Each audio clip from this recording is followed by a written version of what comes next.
دا د ننګرهار کانال شرکت اړوند هډې فارم کې په 40 جربه ځمکه کې د خرما باغ دی چې خرما د ځانګړي ذایقې لرونکې ده.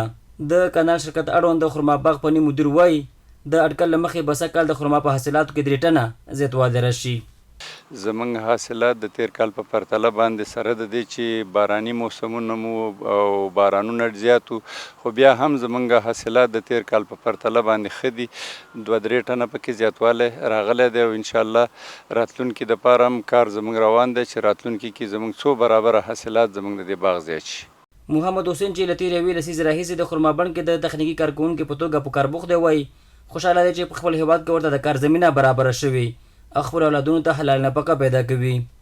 خو الحمدلله دې نه زه الله نه ډېر خوشحاله یم چې په خپل کور کې په خپل هېواد کې ماته دغه شانتي جنتي باغ کې کار میلاو شوی دی او ماته خپل بچو ته رزق د حلال ګټم.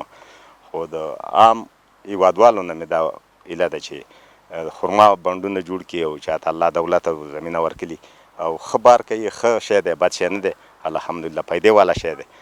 د جلال آباد ښار وطن اوسېدونکی چې خرما باغ ته د خرما اخیستو په موخه راغلی وایي د دغه باغ خرما د ځانګړې ذایقې لرونکې ده او له هېوادوالو غواړي چې د نورو هېوادونو د حاصلاتو په ځای خپل هېوادني حاصلات وکاروي او د خپل هېواد اقتصاد پیاوړی کړي. نو راغلی یم چې د خرما بڼ ته چې د خرما باغ بڼ ته چې د افغانستان خپل تولید د خرما کور ته ویسم. خرما ښې خرما دي، ښه ذایقه داره خرماګان دي. هېوادوال نه مې دغه غوښتنه ده چې راشي د خپل د وطن تولید ذایقه داره خرماګان دې ویسي.